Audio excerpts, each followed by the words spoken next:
Good afternoon, network, and welcome to today's echo session. My name is Dr. Singini David from Lusaka Province Health Office. I invite you to join us in today's very exciting echo session, where we're going to be looking at monitoring and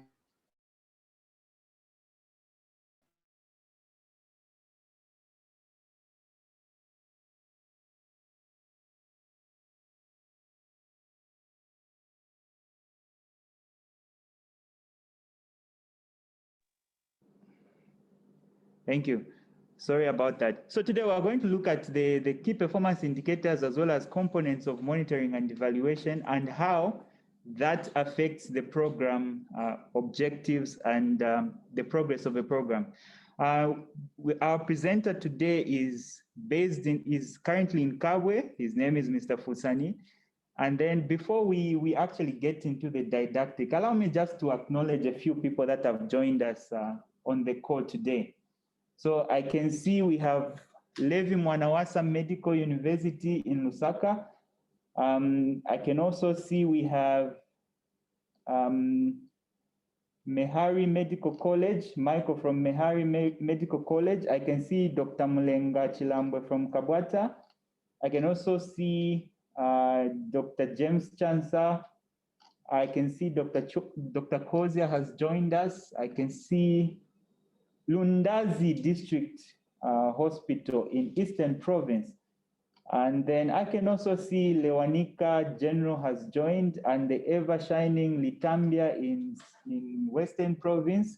You're all welcome to today's echo session. So our panel of experts for today's session, we have Dr. Annie Mwila. Also, we will have Dr. Sivile, Professor Mulenga, and Mr. Paul Chishimba from MOH. These will be our experts that we'll refer to during the session every so often. So you are welcome to this session and please participate as much as possible. A quick announcement is that we will not have breakout rooms. So everything is going to be done in the main room. So you do well to stick around and participate as much as possible. So without further ado, allow me to invite Mr. FUNSANI to just introduce himself and let us know where he's coming from, what he does, as we prepare to get into the didactic presentation. Mr. FUNSANI. So as we wait for Mr. FUNSANI, allow me to also acknowledge the presence of HNP students from Rufunsa, that is St. Luke. From St. Luke's, the HNP students, you are welcome, please participate. And we'll really appreciate having responses from you as we dive into the topic for today. Thank you very much. Mr. FUNSANI, please go ahead to unmute yourself and give us a brief introduction.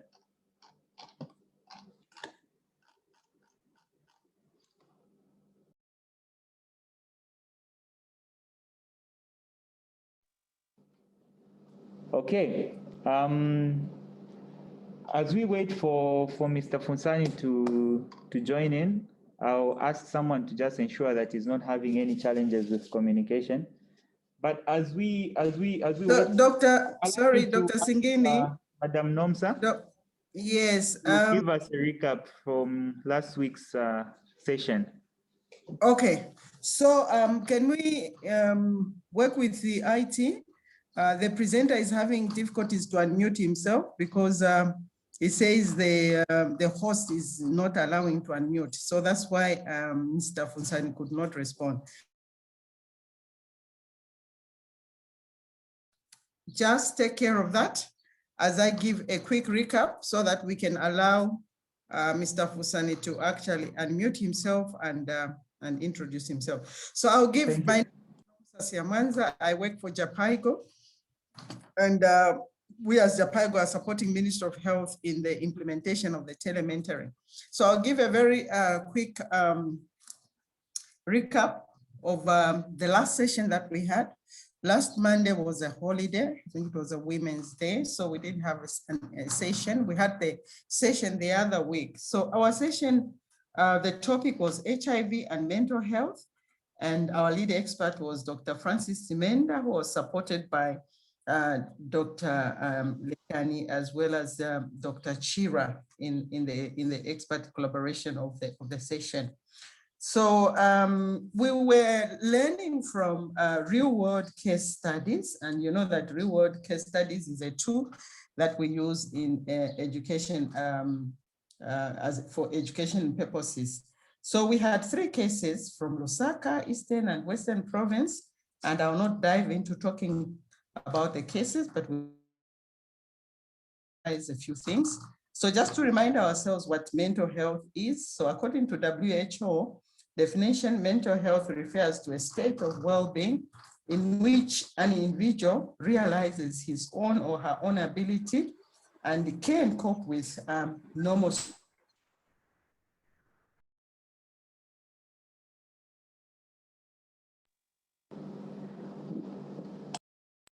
Nomsa, we seem to be having a connectivity issue. We have lost you. Are you able to hear me? All right, so we seem to be having a challenge having Madam Nomsa to stay online, but she was giving us a recap on the subject that we looked at last time, which was mental health, and we had different cases from 3 different provinces, where we looked at substance abuse, mood disorders in ART patients, as well as we looked at the case of someone having brief psychotic disorder. We had the panel of experts from the psychiatry wings, who was led by Dr. Simenda. So thank you very much, Madam Nomsa, for the recap. So before I invite Mr. FUNSANI to give us his introduction and dive into the didactic, allow me to just quickly acknowledge the presence of one of our experts, Dr. Annie Mwila. If you may, please just unmute yourself and greet the network. Dr. Mwila. Good afternoon, Dr. Singini, and good afternoon, network. Good afternoon. Thank you very much. We're so pleased to have you. So Mr. FUNSANI, are you able to unmute yourself now and give us your introduction and dive into the presentation for today? Thank you, Chair.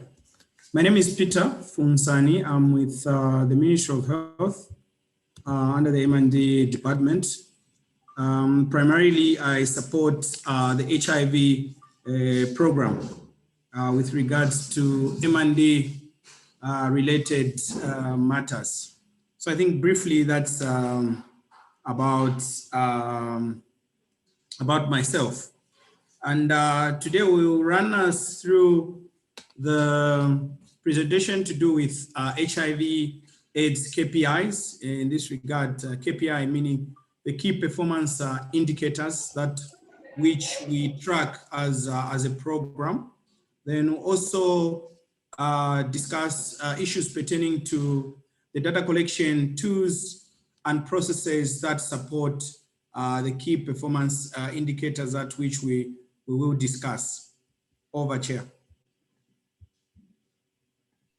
Thank you very much. So today, just from that introduction, it really promises to be a very, very interactive session. So I encourage all the participants to please take advantage of this session. You know, we've always had those questions say, how do you measure this? Why are you saying that we are not meeting our targets? What is the denominator is a very common question. What is the denominator? What are the data sources? So today's session, really, we hope at the end of the session, we will be able to understand all these components of monitoring and evaluation. So thank you so much, Mr. FUNSANI. We're really excited for today's session. Please, if you may share your screen and we can dive into the session for today. Later on, we will have a discussion with everyone on the panel, and our experts will give expert opinions, and we invite comments and questions after the didactic. Thank you very much.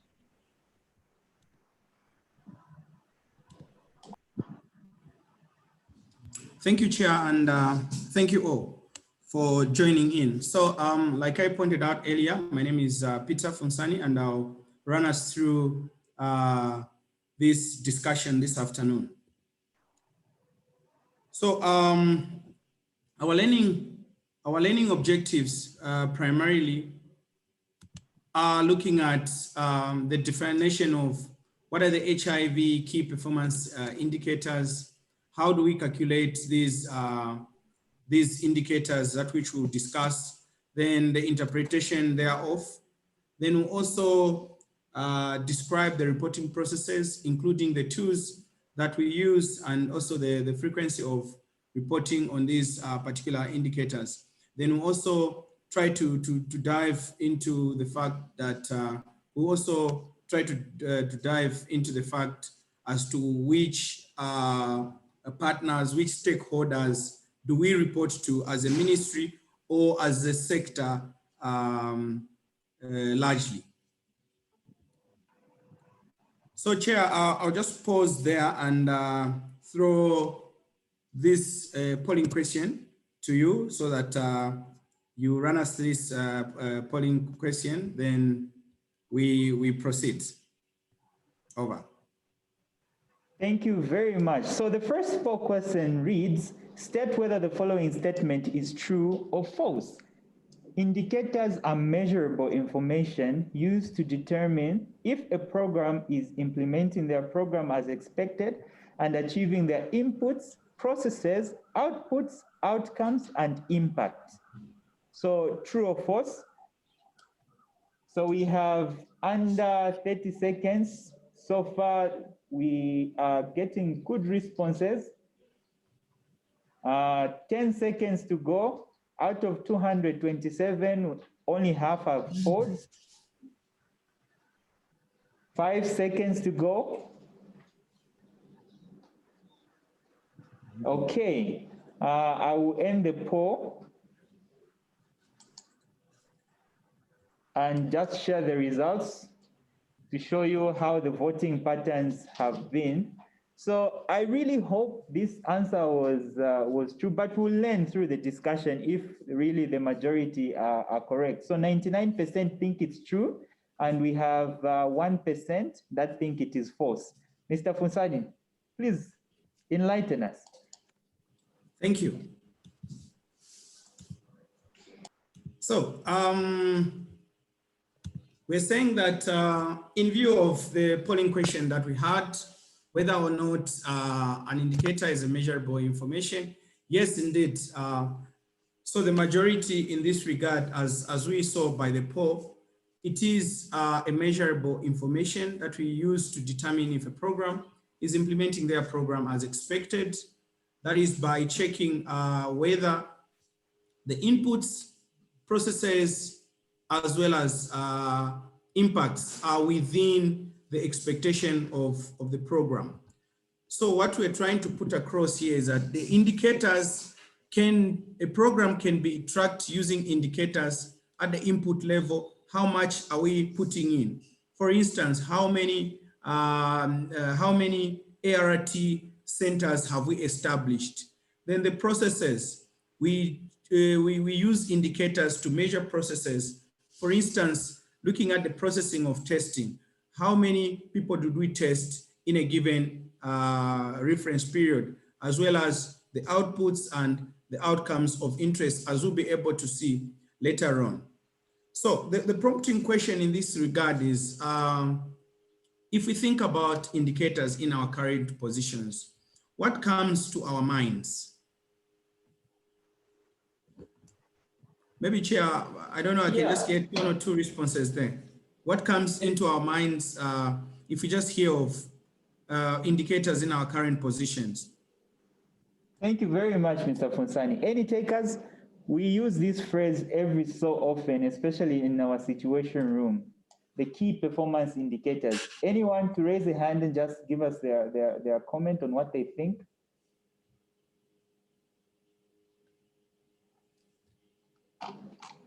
All right, people are not raising their hands. Allow me just to look through the participants.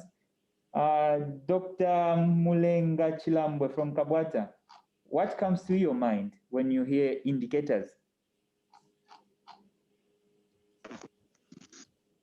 Good afternoon, Dr. Singin. Good afternoon.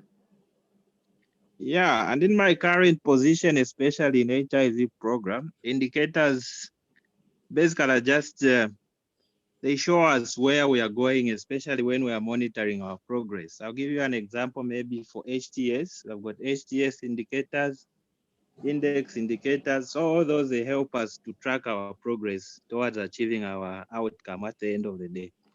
Thank you. Thank you very much, Dr. Chilambwe. I've seen a hand from Peter Mlanga. Please give us your comment.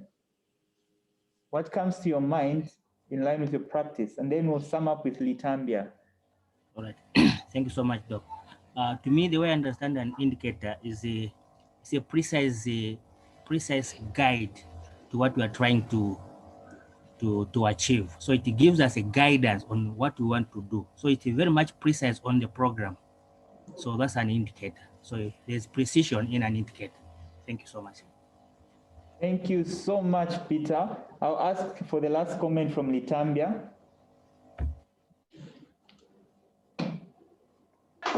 Are you able to get me? Yes, we can. Okay, this is Marumane from Litambia. I'm an EHT by profession. Basically, an indicator is more of a signal that gives us a direction of where we intend to be. Yeah, I think in a nutshell, that's it. Thank you very much, Litambia. Mr. FUNSANI, over to you. Let's hear more about an indicator. Thank you, Chair. So indeed, what Dr. Chilambwe, Peter, and the immediate past speaker pointed out is exactly in summing up what an indicator is. So like the previous speaker,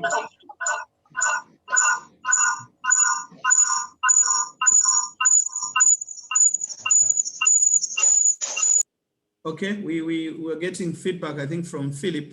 So we were saying that an indicator, in addition to it measuring those levels of results, an indicator ought to be smart as well. Smart in the sense that it has to be specific, as we'll be able to see later on, measurable, accurate, reliable, and time-bound, as we will be able to see later.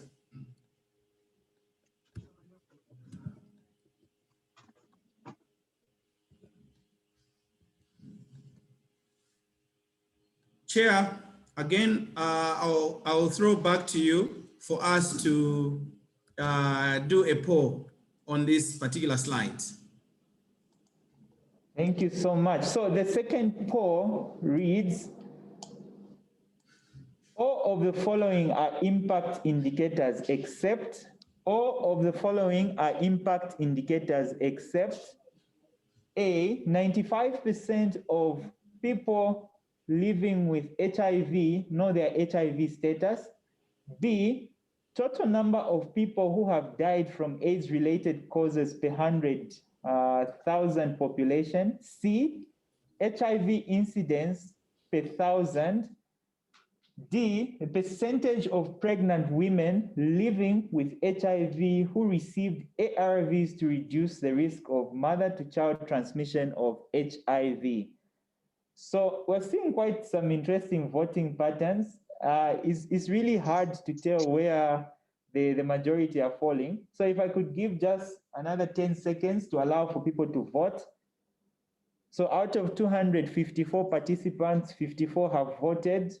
We're expecting 100% participation. The 10 seconds is now 8 seconds. Okay, if you could see the voting pattern, you could see it oscillating between A, B, C, D. It's hard to predict, really. Okay, now filling attendance list on a Zoom. 5 seconds to go. 5 seconds to go. Okay, so we have 131 people have participated. Allow me to just display the results for you, Mr. FUNSANI, so that you can see the voting patterns. So we see the majority have gone for C, which is HIV incident per 1,000. And we have another chunk of people that went for B, the total number of people who have died from AIDS-related causes per 100,000 of the population. So thank you to everyone that has participated in the poll. I'm sure Mr. FUNSANI will give us more light on this one. Thank you. Thank you, Chair. So the impact indicators are higher level aspirations. They measure the high level aspiration of a program or indeed of a sector. So if we look at A, B, C, you realize that the first one, the 95% of all people living with HIV know their HIV status. This is a high level aspiration that which the program is looking out for. Then the total number of people who have died from AIDS related causes per 100,000 population. This is an end game indicator. What we are looking out for is to reduce the deaths of, to reduce the AIDS related deaths in our population. So again, this is an impact indicator because we are looking at the population level. Similarly, if you look at HIV incidence per 1,000 population, this is speaking to us with regards to the new infections. How many new infections are we having per 1,000 of the population? So again, this is an impact indicator looking at the population level. Then we have percentage of pregnant women living with HIV who received ARVs to reduce the risk of maternal to child HIV. This is the answer D, in that this is a coverage indicator. We are looking at a proportion. So what we're trying to say here is that out of the women who are pregnant, how many are receiving ARVs to reduce the risk of mother to child transmission? So this is a coverage indicator, and it's an odd one out, as we'll be able to elaborate much more when we discuss the impact and coverage indicators in detail. Okay, so this one here just shows us the HIV program level targets, which is the first one being 95% of all people living with HIV know their HIV status. Then 95% of all PLHIV receiving ART. Then 95% all PLHIV on ART have viral suppression or are virally suppressed. So these are high level programmatic aspirations that which we want to achieve over time. So to those targets, we have indicators that speak to them. The first indicator is percentage of all people living with HIV know their status. So this indicator speaks to knowledge of status of the people who are living with HIV. How many of them know their HIV status? And the numerator here that we use is the number of people living with HIV who know their status, the knowledge of status. Then the denominator is the estimated people living with HIV.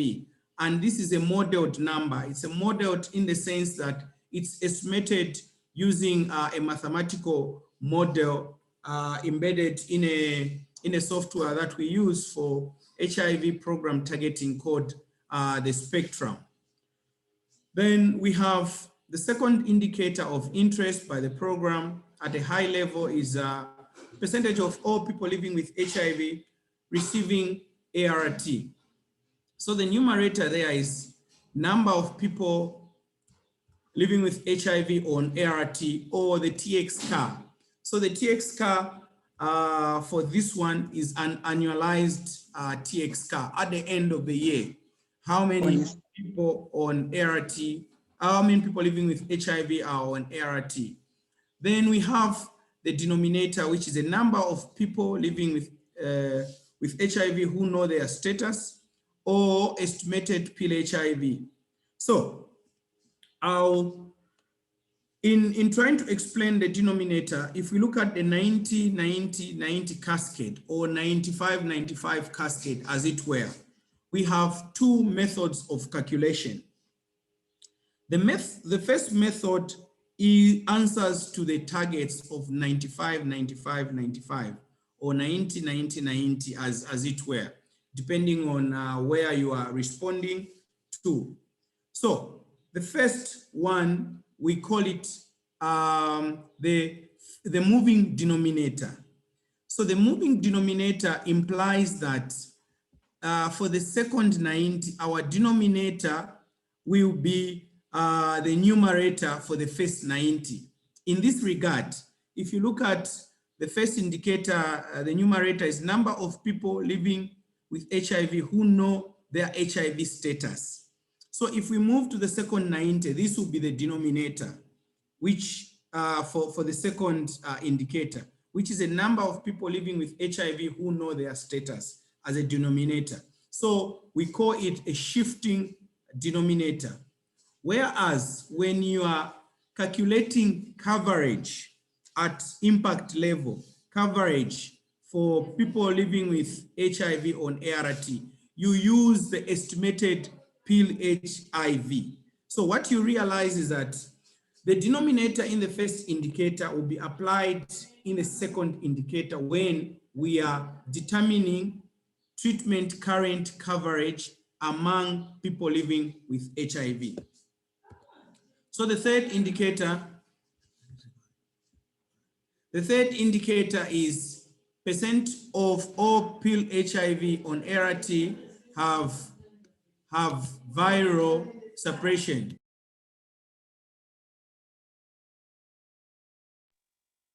So the third indicator is about viral suppression, and the numerator for this indicator is pill HIV on ART with suppressed viral load. That is less than 1,000 copies per microliter of blood. Then the denominator, again, like I pointed out, the numerator for the second indicator will be the denominator for the third indicator. However, if we want to calculate or rather determine coverage among the people living with HIV, we will use a fixed denominator of estimated people living with HIV as a denominator. So again, caution is built here that depending on what we are reporting on this 95, 95, 95 or 90, 90 cascade, we ought to know whether we are responding to the target itself or we are determining the HIV care and treatment coverage.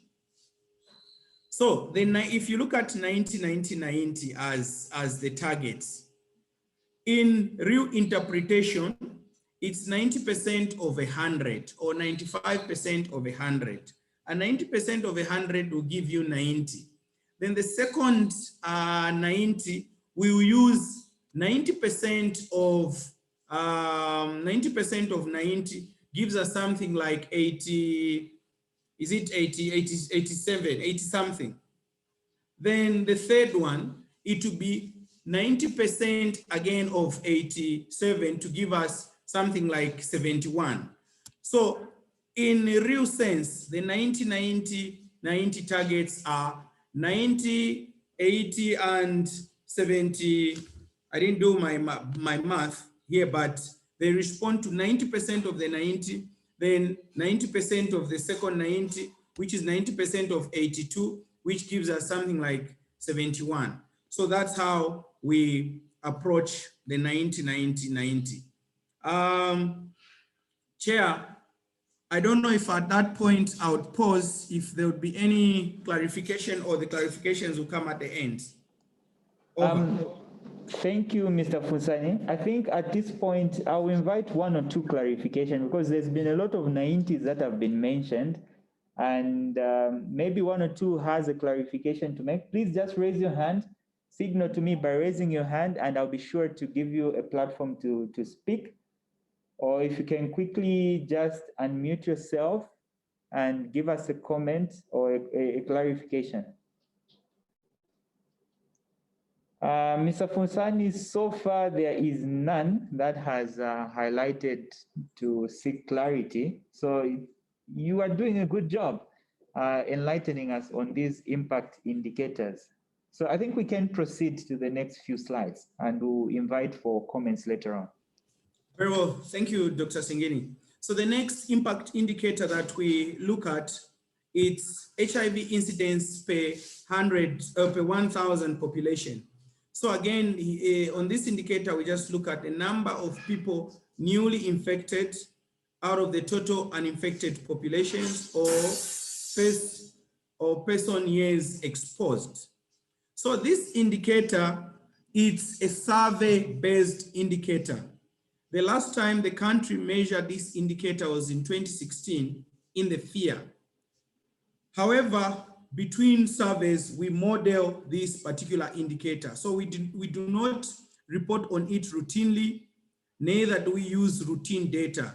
Routine data in this case, I mean the data that we collect in our facilities, for example, treatment current data, HIV positivity data. We do not use that data to report on this particular indicator, as it is focusing on the new infections for HIV. However, this particular indicator, for us to model it in the spectrum between the FIAs, so between 2016 and now, we have been reporting on this particular indicator and we've been using the spectrum. The spectrum would use data like the HIV positive diagnosis, the population data, as well as the treatment current data for us to model and estimate incidence per 1,000 of our population. So the impact indicators largely are disaggregated by age as well as sex. So we would do an HIV incidence report, for instance, for males only as well as females, for us to see the sex differential. Then we'd also do an incidence as well as the HIV cascade for adults as well as PIDs. Then you realize, Chair, that in the recent past, the adolescent and young girls program has taken prominence.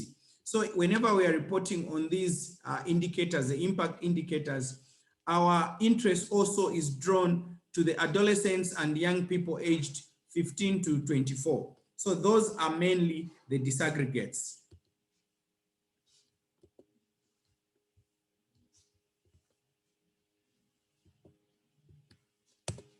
Okay, I'm having trouble to move my slide. Okay. We are getting some background noise. Just a reminder to everyone to keep their microphones in check, that you're always muted. Thank you. Thank you, Chair. So this slide here just shows us the performance of the 90 targets. That is for all ages. So we're saying that where we're coming from, it's 100% estimated people living with HIV, which for last year, the estimate was around 1.290 million people living with HIV. Then from there, the first 90, we had 92.3. Then the second 90, that is people living with HIV on ART, we had 95, with the viral suppression being at 91.7. So this is just it's a replication of the earlier presentation, but it's much more skewed towards children. So for children, we can see that we are at 83, 93, and 87. Then for adults, we are doing much more better than PIDs. As we can see, closing 2020, December, we're at 94.6, 94.9, and 94.4. So this just generally shows us performance with regards to the 90 targets. Moving on, we are looking now at the PMTCT targets. Chair, I must state here to remind us that we know that the HIV program is is divided into prevention, care, and treatment. And prevention largely has to do with testing, which we've covered in our first 90, testing resulting into knowledge of HIV status. Then we also have PMTCT, VMMC, as well as now the new concepts, or rather the most recent concepts which are coming in the program, like PrEP, being the interventions of interest from the prevention side of things. So under the PMTCT program, which responds to prevention generally in the program, we look at the mother-to-child transmission rate, which is the MTCT rate of less than 5% in breastfeeding population. Then we also have a target of a case rate. The case rate here, we look at the less than 50 cases of children infected per 100,000 live births. So these are high-level program targets. Then we'll go on and now discuss the indicators that respond or help us answer these targets. So the first one, which has to do with the MTCT rate, draws so much to speak around, the MTCT rate, the indicator, we look at the estimated percent of children newly infected with HIV due to mother-to-child transmission. So the numerator is the estimated number of children newly infected with HIV due to mother-to-child transmission, whereas the denominator is the estimated number of births to women living with HIV. So Chair, I must mention here that we can see that both in the numerator and denominator, we have estimated number. So this number again is modeled from spectrum. We do not collect this number routinely, but it is estimated from the spectrum, so as the denominator. So this estimated number of births to women living with HIV is the first denominator that which we use. In an event that the country does not have the estimated number of births to women living with HIV, we use a proxy denominator here. And the proxy denominator that which we use is the HIV prevalence rate for pregnant women multiplied by the number of births in a given year. So we are saying that this estimated percent of children newly infected would use two denominators. The first denominator is the estimated number of births to women living with HIV. So where in a country we do not have the estimated number of births for women living with HIV, we use a proxy where we get the prevalence among pregnant women, then multiply by the actual births reported in the routine systems like the HMIS. Then the second indicator, Chair, is the AMTCT rate, or rather the case rate. So the case rate is calculated by multiplying the MTCT rate, which we were discussing earlier, multiplied by maternal HIV prevalence rate by 10. So this is the case rate indicator, Chair. So in the EMTCT program, we have two main indicators: the maternal mother-to-child transmission rate, as well as the case rate, and that's how we calculate them. Then the other indicator of interest at impact level is AIDS mortality. So the AIDS mortality, Chair, measures the impact of HIV prevention care and treatment program in a given country. And this indicator, again, is a global indicator, which we report in the Global AIDS Monitoring Report that goes to UNAIDS as well as WHO.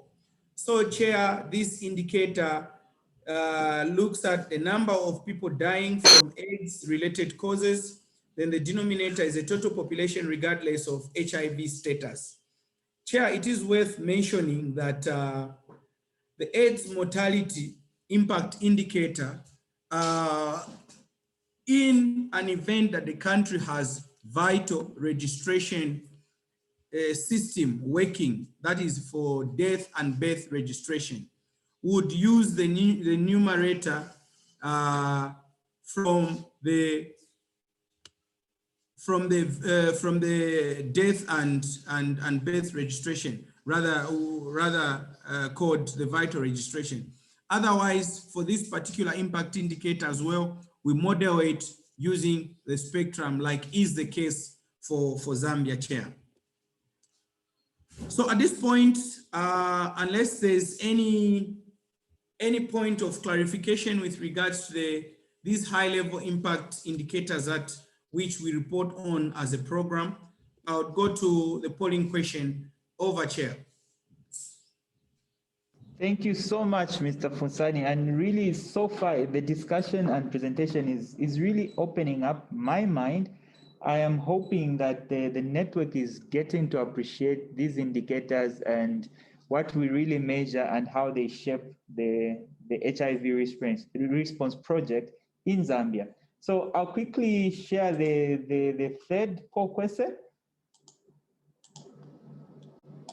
So the third poll question reads, which paper-based register is used to populate performance and tracking process towards MTCT among pregnant women? Which paper-based register is used to populate performance and tracking progress towards MTCT among pregnant women? Is it A, 0 to 23 year under 5 register, or is it B, the ANC register, or is it C, the PNC register? So we have well over 297 participants, and so far only 70 have voted. So I expect to see at least 296. One person not voting will be me. So far so good. We're at 40%. I'll give it 30 seconds for the network to vote. So please vote. The voting pattern so far is very interesting, and I will be sharing the results shortly. But so far the majority seems to be going for B, and then we have more that are coming up with A. Okay, 10 seconds to go. We are at 54% voting rate. I think we can do better than this. Mr. FUNSANI, the voting pattern is quite interesting. I'll be sharing the results shortly. Okay, so thank you so much. We have 180 people that have voted, and this is the trend or the pattern of the voting. So about 63% are saying the ANC register, and we have 31% that think it is the 0 to 23 year under 5 register. And the list was 7% that thought it was a PNC register. Oh, Mr. FUNSANI, please shed more light on that result so that we can learn more about it. Thank you. Thank you, Chair. It's quite interesting. So I'll just try to explain that all of these registers, they help us track maternal or mother-to-child transmission. However, the catch was pregnant women. So the 0 to 23-year-old under 5 register primarily helps us to track mother-to-child transmission postpartum after birth. That's why you can see it's 0 to 23. By age 0, the child will already been born and we will be tracking the mother postpartumly using the 0 to 23 register. It's a cohort-based register which we use to track both baby and mother, both baby who's exposed as well as the mother that is posing that exposure. Then we have C, which is a PNC register, the register. So this is basically the postnatal register. And similarly, like in A, this register help the mother to be tracked and the baby during the postnatal period. That is soon after birth, the care that we give to the mother and the baby. We use this register.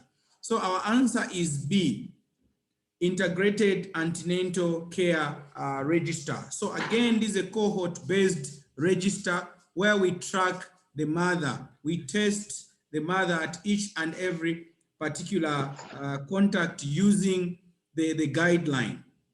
Every 3 months, we'll track this mother to see their status of exposure, as well as see how best we can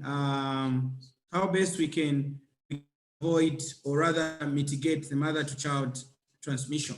So that is our answer. The answer is C, the antenatal care register. The answer is B. So, Chair and colleagues, here we are just discussing the tools that we use to track the 95, 95, 95 or 90, 90, 90 indicators. So Chair, I must mention here that I'm using 90, 90, 90 as well as 95, 95, 95 interchangeably.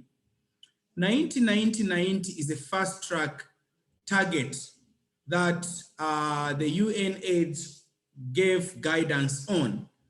However, different countries based on their performances have adjusted these targets, like in our case, 95, 95, 95, in our case as Zambia. So the first 95, for us to give an input, we use the HTS register. The HTS in this case is the HIV Testing Services Register. So the HIV Testing Services Register informs us or contribute to information around the knowledge of status. Then we also use the Smart Care. The Smart Care in this case is a repository where we track and manage all our recipients of care who are on the program. About 90% of our recipients of care in the program are electronically tracked using the Smart Care system. Then we also have the Spectrum. The Spectrum, Chair, colleagues, like I pointed out, is a modeling tool. It's a mathematical modeling software that we use to generate these targets and some of the outputs. Then the second 90, again, is the HTS, the HIV Testing Services Register, as well as the ART register and the Smart Care. So the registers, they will correspond, like the ART register will correspond largely to those facilities that are using paper-based systems. They do not have the Smart Care running in their facilities or districts, as it were. Then the third 90 that speaks to virus suppression. Again, we use, pardon me, it's not the HTS, but we use the HIV viral load testing and results register. Then we also use the ART register to help us with the denominator. Then we use the Smart Care as well, and the lab information system. Then for HIV incidence, Chair, we use the Spectrum, we use the Naomi, and the FIA. So the Naomi is being introduced on this slide. The Naomi, Chair, operates like a Spectrum. The difference between the Spectrum and the Naomi is that the Spectrum is a mathematical modeling tool or software that we use to get the targets and results at provincial and national level. For district level estimates, we use the Naomi. So the Naomi is much more robust in that it gives us the estimates through up to the district level. Then for AIDS mortality, the tools that we use, again, the spectrum and the vital registration, that is the death and birth registration, as well as data from the verbal autopsy. Then the MTCT rate, we use the spectrum. So Chair, again, the spectrum here, we're saying that the inputs that go into the spectrum largely are around HIV positive results, the population, that is the country population, the treatment current numbers. So the HIV positive results are both for the general population and those in ANC or those in ANC, as well as EID, which is infants who are exposed to HIV. Then at what platforms do we report on these impact indicators? So Chair and colleagues, we report on statistical and programmatic reports for the Ministry of Health. For instance, the annual statistical reports, which we used to call statistical bulletins, we report annually. Then we also have the annual program report for the Ministry of Health. We report on the progress on these particular impact indicators. Then we also report on the cluster reporting, the presidential cluster reports. We would report on the 90 to the presidency. Then we also have the Global AIDS Monitoring report. The Global AIDS Monitoring report, we report to, as a country, we report to UNAIDS as well as WHO. Then we also have other partners which we report to, the partners such as the PEPFAR. In this case, I mean both the PEPFAR Coordinating Office, CDC, as well as USAID. Then we also, the other partners of interest are the Global Fund, where we report on some of these indicators, that is twice a year, every semester. Then we also report to SADC as well as the UN General Assembly on the progress on these indicators, on these impact indicators. So Chair, moving on, this one shows us the targets, coverage targets for PMTCT. The first one being less than 55% of infants born to women living with HIV, then 90%. So in PMTCT, Chair, we also have the 90-90-90 cascade. So the target of the first 90 is 90% of the estimated pregnant women attend the first ANC. So of all the women who we are estimating to be pregnant, 90% of them ought to attend at the very least the first ANC visit or the first ANC contact, irrespective of the trimester of their pregnancy. Then the second 90, Chair, in the PMTCT program speaks to percentage of pregnant women attending first ANC visit who know their HIV status. Then Chair, the last 90 in the PMTCT cascade is 90% of pregnant women who know their HIV positive status, who receive ARVs to reduce the risk of mother-to-child transmission. So at high level, the PMTCT program will look at these three indicators to establish the maternal, the prevention of mother-to-child transmission cascade. So speaking to the indicators, the first indicator is percentage of infants born to women living with HIV receiving a virological test for HIV within 2 months of birth. So Chair, again, this is both a local as well as an international indicator which is tracked at global level using the Global AIDS Monitoring Report. And the numerator is the number of infants who received an HIV test within 2 months of birth. Then the denominator is a number of pregnant women living with HIV giving birth in the past 12 months. So Chair, on this indicator, we are looking at infants who received an HIV test within 8 weeks, and we are only reporting on one test. So an infant may receive NAT at birth or soon after birth. That test is within 8 weeks. They may receive another test at 6 weeks. We will only count that particular infant once. We only count one test. We will not count the NAT as well as the DNA PCR, which this particular infant received at 6 weeks. We will count only one test. So it's number of infants who received an HIV test within 2 months of birth, and we are only interested in at least one test.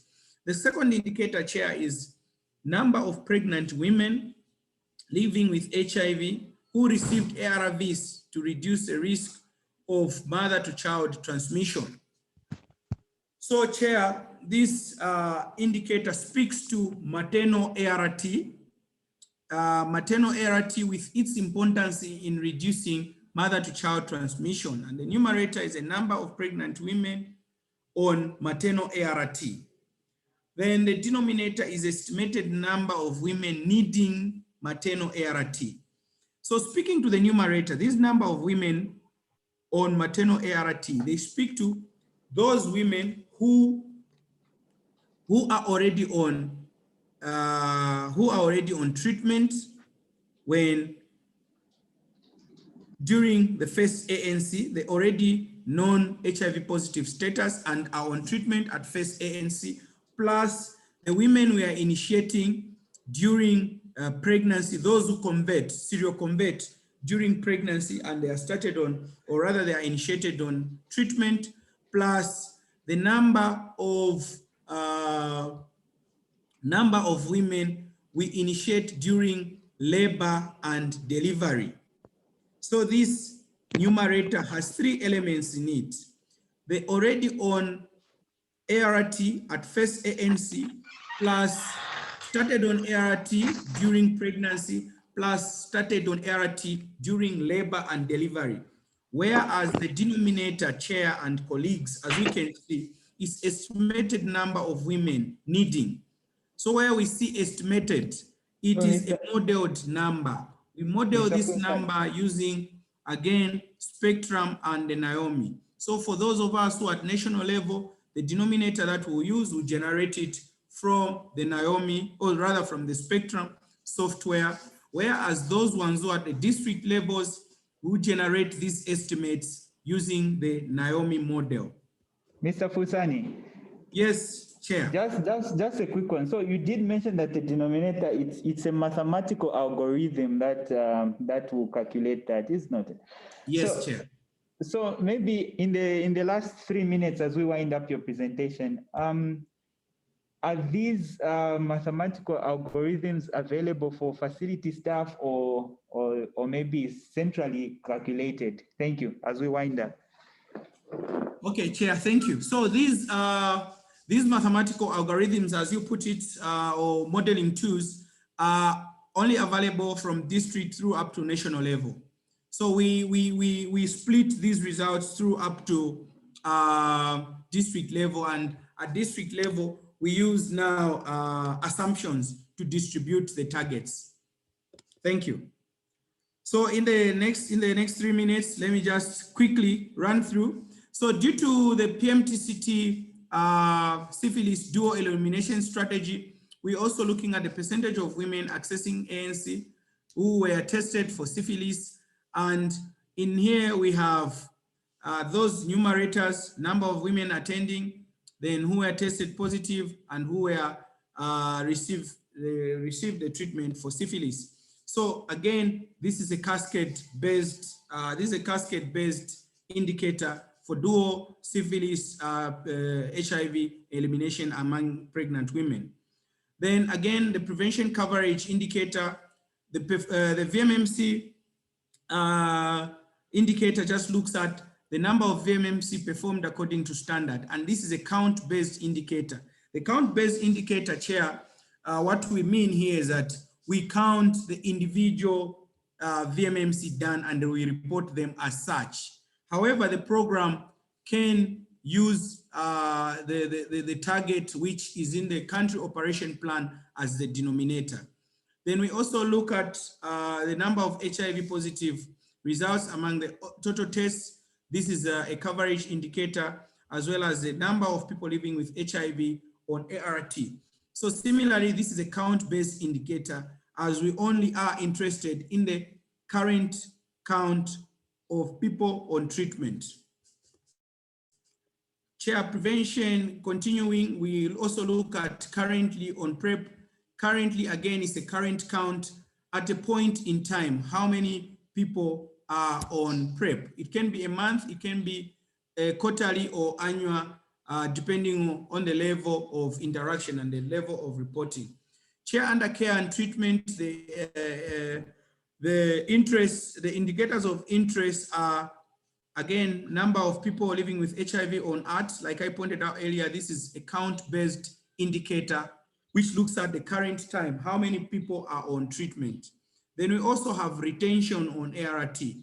So Chair, the retention helps us to track or to take into account program outcomes such as loss to follow-up, death, and stopped.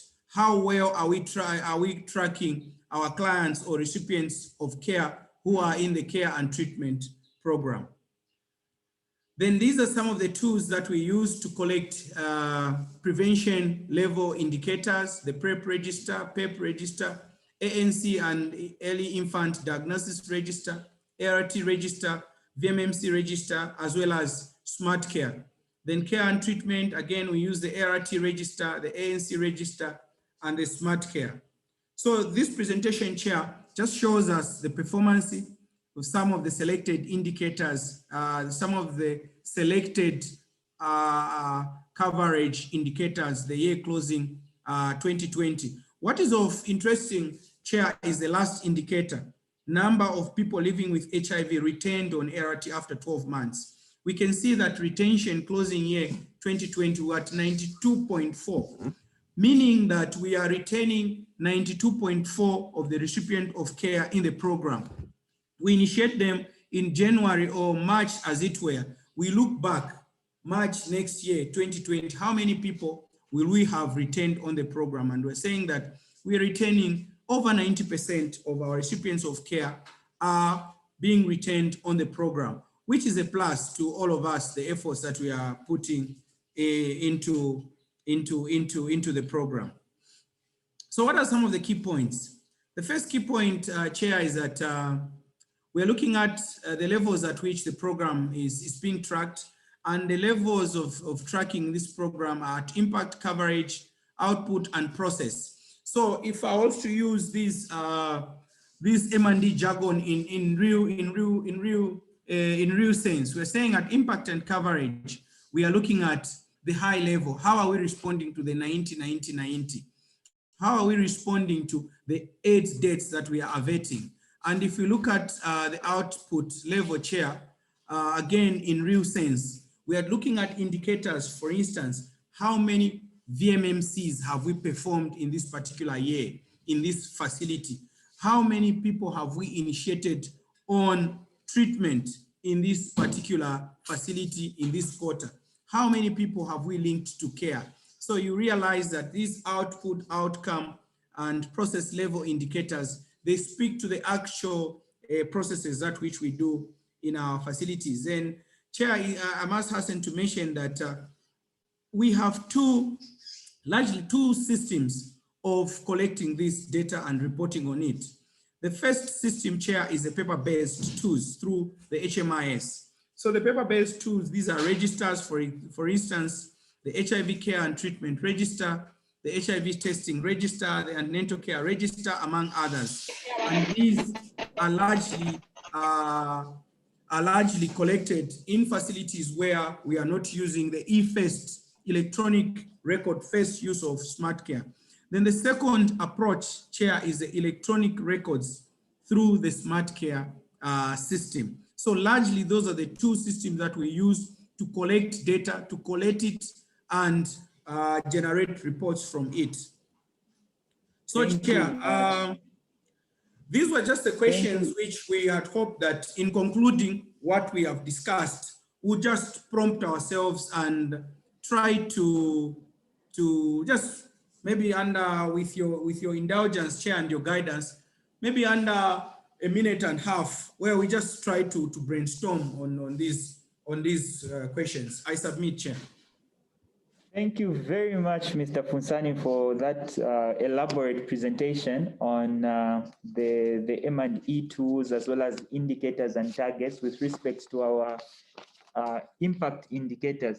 So we will get into the discussion, and these are some of the discussion topics that we are going to be looking at in the next 15 to 20 minutes as we sum up our session. But before we start looking at your discussion questions which are being displayed, allow me to just draw your attention to some comments in the chat.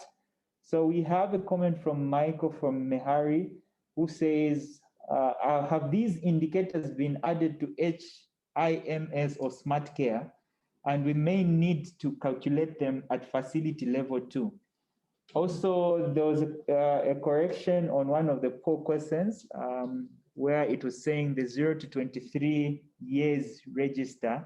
The correction really is it's 0 to 23 months rather than years. So we have taken note of that clarification, and you were correct to say it's months and not years. And then just also a reminder to the network, please utilize the link that has been shared for registering your attendance.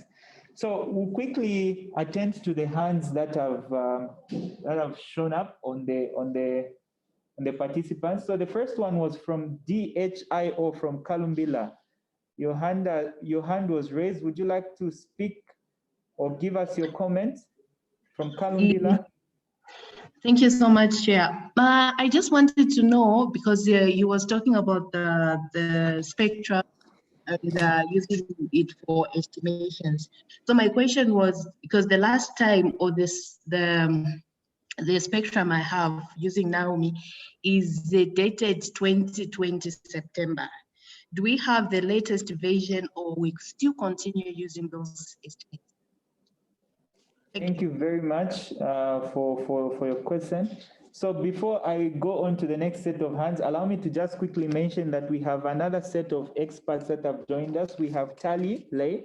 We also have Maybin that will be on hand to respond to some of these questions. So I'll move on to, I've seen a hand from Dr. Mwape. I'll have Dr. Mwape followed by Nathan. Thank you, Chair, and thank you, Peter, for that presentation. Dr. Mapat Lusaka, Provincial Health Office. Our experience with retention indicators is that most of the interruptions in treatment are due to issues to do with Smart Care dropping out clients, those that are on treatment, either due to entries in the pharmacy visits or any other entries. Now, my question to Peter is that what is the ministry doing about this? Because it's an issue that has been reported to Broadreach. We don't seem to be getting anywhere with the response. Thank you. Thank you very much, Dr. Mwape. Your question has been well noted. Nathan, please be concise. Okay, thank you very much, Chair, and also thank you very much for the presentation. My question was on the PMTCT indicators that were presented. The second indicator was measuring the number of pregnant women receiving ART. I wanted to seek clarity. Does that include also breastfeeding women, or should that be also another separate indicator? Because we have got quite a good number also of women breastfeeding, living with HIV, but not on treatment. Thank you, Chair. Thank you very much, Nathan. Your question has been well noted. Let me just get one last hand before before our didactic presenter gives us an opinion. Let's have Andrew Mangala from Southern Province. Andrew, please unmute yourself and give us a question or comment. Thank you, Doc. Good afternoon to the House. My question is on the PMTCT indicators. I remember the presenter saying a child who's been tracked for EID will only count a child once with the first biological test done between 0 to 2 months. So my question was, if we do it at birth, for example, for this particular child, and then we have these weekly reports we do for the particular provinces, does it mean that the consequent times we do before the child turns 2 months, we are not supposed to report on that child, or we should still report on the child as having been bled between 0 to 2 months? Thank you very much, Andrew, for your question. Mr. Funsani, would you like to respond to some of those questions? I will also later on invite Dr. Annie Mwenda to also shed more light on some of the discussion questions that are being displayed or that have been asked. Mr. Funsani? Thank you, Chair. I'll start with the last question, then go in that order from Andrew.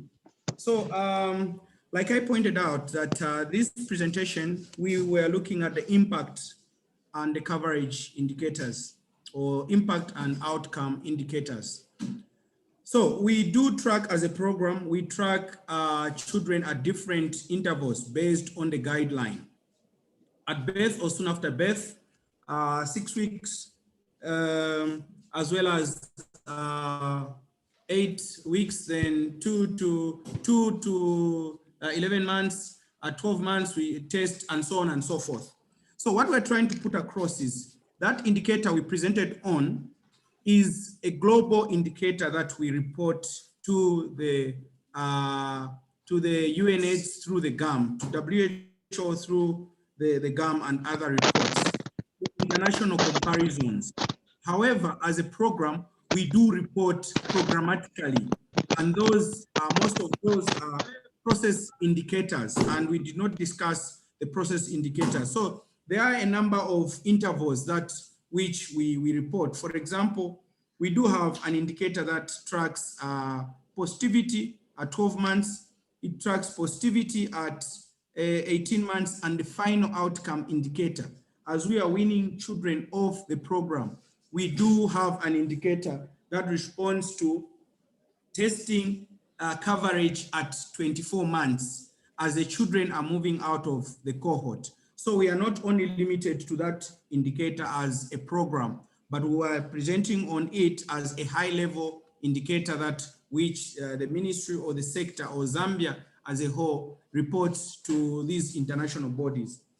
Then coming to the first question from the DHIO for Kalumbira, whether we have to continue to use the Naomi digest that we shared last year. No, so we are not to use the Naomi digest for next year's planning. We have concluded summarily on the spectrum estimates generation process with our colleagues from PEPFAR. I should commend PEPFAR, CDC, UNAIDS, UNZA, CSO, or is it ZAMSTATS now, as well as the NAC. So we have concluded on that process, and we'll share accordingly the new Naomi digest that will inform planning for the next year, 2022. And you realize that you pointed out that it goes through up to September. So there's an option feature that you change to respond to December. The September feature is used largely in our PEPFAR family, where the fiscal year ends in September. But we have one that goes up to December to inform the GRZ planning cycle. Then coming to Dr. Mwape's question with regards to dropout, yes, we had challenges around smart care dropping some of the clients in that we had two different definitions in the system. One of the definition was to do with was to do with 30 days lost to follow up, whereas the MOH definition was corresponding to the 90 days or 3 months lost to follow up definition. However, this has now been synchronized, and again, we have to recognize the efforts of our partners. In this case, Broadreach, they've synchronized, and I'm very hopeful that the patch has been circulated to all the facilities in question. So previously, what would happen was when you run the MER report, it will give you a different loss to follow up when you compare it to the MOH HIA2 report in the Smart Care. So that has been managed, and we are keeping close tab with our colleagues from the Broadreach. So again, I must hasten to mention that in all these efforts, we have a technical working group collaboration with our PEPFAR colleagues, where every quarter we do what we call data alignment. So we do data alignment in DATIM and what is in the DHIS2, just to compare those indicators of interest as to whether or not we are recording gaps in this system compared to this particular system. And verily, I ought to mention here that the gaps have reduced significantly, taking into account the year ending, the quarter ending December 2020. Then the other question was to do with breastfeeding women from Nathan. So again, like I mentioned when responding to a question from Andrew, so that indicator of interest that I referred to was for pregnant women. So pregnant women, we only track them in ANC and labor and delivery. However, we have an indicator now that is interested to track breastfeeding women. And you've rightly raised this very important question. And again, I must mention here that when we look at the results that we are modeling, the PMTCT rate, you realize that most of the children, or rather most of the women, are seroconverting during the breastfeeding period. And as a team, we've must pat ourselves at the back that we've contributed even to policy shift, where now, if you look at the under 5 cards, they have testing for the mothers corresponding to the periods at which the children receive their immunizations. Why we want to track this particular woman through the mother? Because previously there was no motivation for a breastfeeding woman to go and receive a test at a facility. But what we're saying now, that the motivation is, as they are taking their child for immunization, we also routinely check them for HIV. So again, we have the process indicators that, or rather the output indicators that are reporting or recording, or rather help us track those processes. So again, I must mention that those ones we were presenting are high level impact indicators as well as the coverage indicators. But we do have process indicators that respond to outputs of a program. Over, Chair. Thank you very much, Mr. FUNSANI, for being very elaborate on those questions. So in the dying minutes of our echo session, allow me to just invite Dr. Annie Mwela to briefly speak to part C and D of the discussion questions, just some expert comments on part C and D.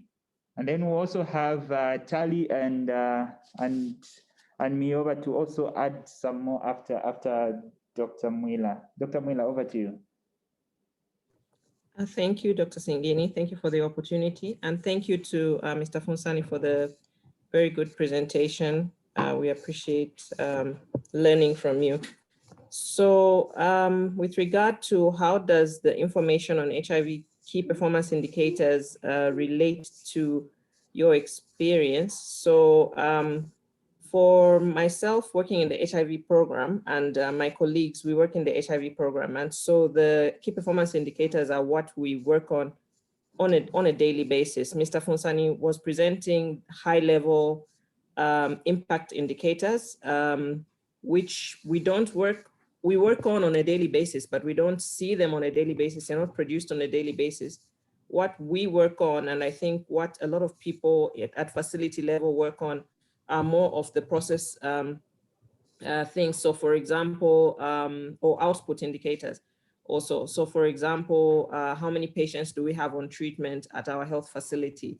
If we can accurately define that and report it upwards to MOH, that helps to create a more robust or more accurate treatment coverage number when all the numbers for all facilities are put together.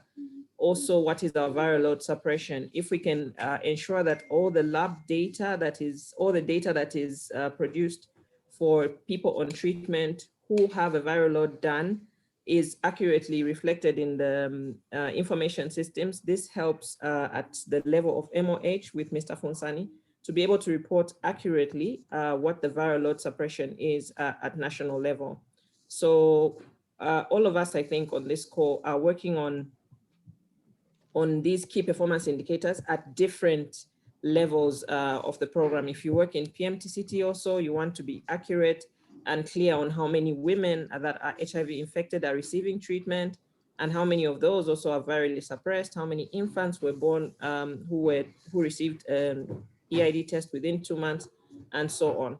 So I think this information is key, and I would just like to stress that what we do on a daily basis is important in order to have more accurate outputs from even the models that Mr. FUNSANI was educating us about, such as Spectrum. So the better we do at the quality of data that we submit, the better the outcomes and estimates that we receive from MOH as well. I'll defer to Lee and Mabin to maybe tackle the item D. Over. Thank you very much, Lee. Good afternoon, everyone. My name is Lee Talley, and I'm with the Epidemiology and Strategic Information Group at CDC Zambia. Thanks so much for having me today, and thank you so much, Mr. FUNSANI, for the excellent presentation.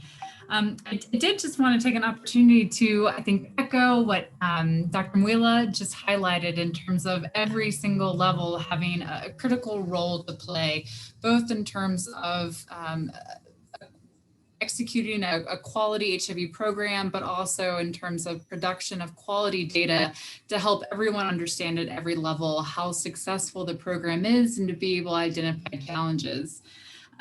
So I think another thing to maybe follow on Peter's comment in response to Dr. Mwape's question, I do agree that I think the broad reach or the smart care has been updated to ensure alignment of on ART indicator between HMIS, the HIA tool, and with the MER reporting, which is great and should really help us ensure that we have a coherent and coordinated view of the program.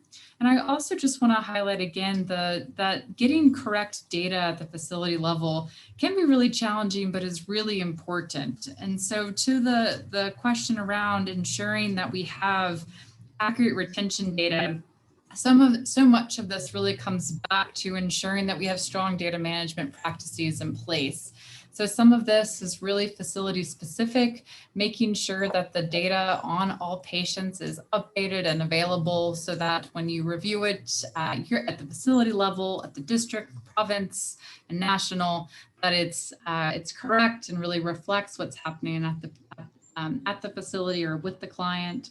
And then there are also some system issues that can make this really challenging. So when patients, silently transfer or they change their phone number, and it's difficult for you to track them. So do want to acknowledge that even when you do everything that you can at the facility level to update those records, there's still challenges that persist. And so I think that there are other solutions that are being put in place to help with that, whether it's Smart Care Plus or biometrics or just better systems to ensure that feedback. So did just want to again put a plug in for the importance of data quality at the facility level.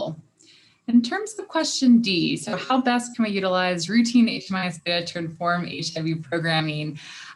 Again, I think so much of this is what I think so many of you do already, and that is really looking at this data routinely, not waiting for the end of the month reporting, but looking at it daily, weekly to see how is this going? Is what you're seeing in the data reflect what you know about the program? And so being able to really do that review and making sure that the data and the program line up and being able to identify what's going really well and what's not going as well so that you can target your time and efforts to fix that. And so I think, you know, the weekly situation rooms, being whatever the other data reviews that happen at the facility level, at the district level, can be really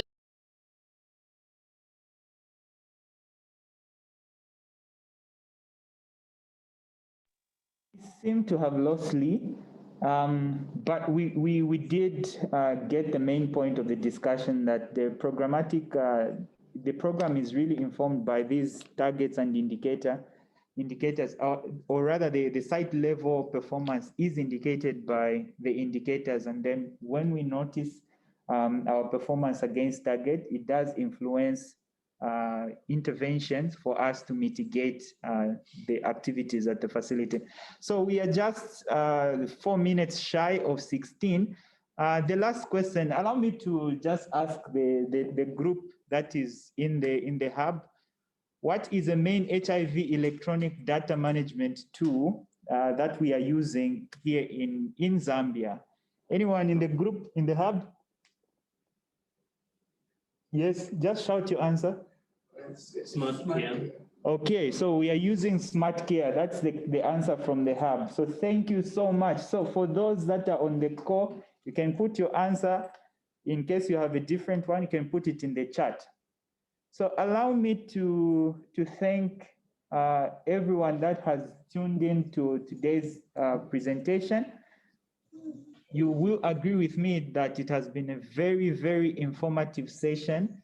And I really hope that we have all grasped a few things with respect to the performance indicators at impact level and how well we can use them to shape the program going forward. So allow me also to extend gratitude to Mr. FUNSANI for leading us through the didactic, and also to thank the panel of experts that joined us today. We have Dr. Mwila, we have Leitali, we had Maybin, though Maybin was unable to give us a comment, and also for the support from the IT and the National Eco Hub to make this program a success. So I invite everyone to scan out of the meeting using the QR codes that are currently being displayed on your screens. At this juncture, I'd like to invite Madam Nomsa, if there's any announcement, especially related to next week's ECHO. Next week is a public holiday, so we might not have ECHO, but then the other week. Yes, thank you so much, Dr. Sengene, and thank you everyone for your participation. It's been a very interactive session, I must say. Like it has been mentioned, next Monday is a public holiday, so we are ECHO. So our next session is on I think on the following week, which should be, I can't remember the date now. I think it's on the 12th or something like that. Yeah, 12th April. We will be having TB prevention. So the TB team will take us through. So look forward to that session. And thank you all that have stayed on to the end. We always encourage people to stay on. We'll endeavor to keep time to only go up to 16 hours. And today's attendance was fairly good. We had 300 connections. But please, again, I want to encourage everyone, when we send out notifications out there, in case you know people that we do not have their contacts, please spread the news and let everyone that needs to participate to be part of the team. Currently, we have about 240 facilities that have equipment that can enable them to connect. So, and we have the capacity of 1,000. So we need to see a little bit more of participation from the facilities. Thank you so much. Have a great evening and enjoy your long weekend next week. Thank you very much, Madam Nomsa. Thank you. It's now 16 hours and our session has officially come to an end. Thank you for your participation. Have a pleasant week.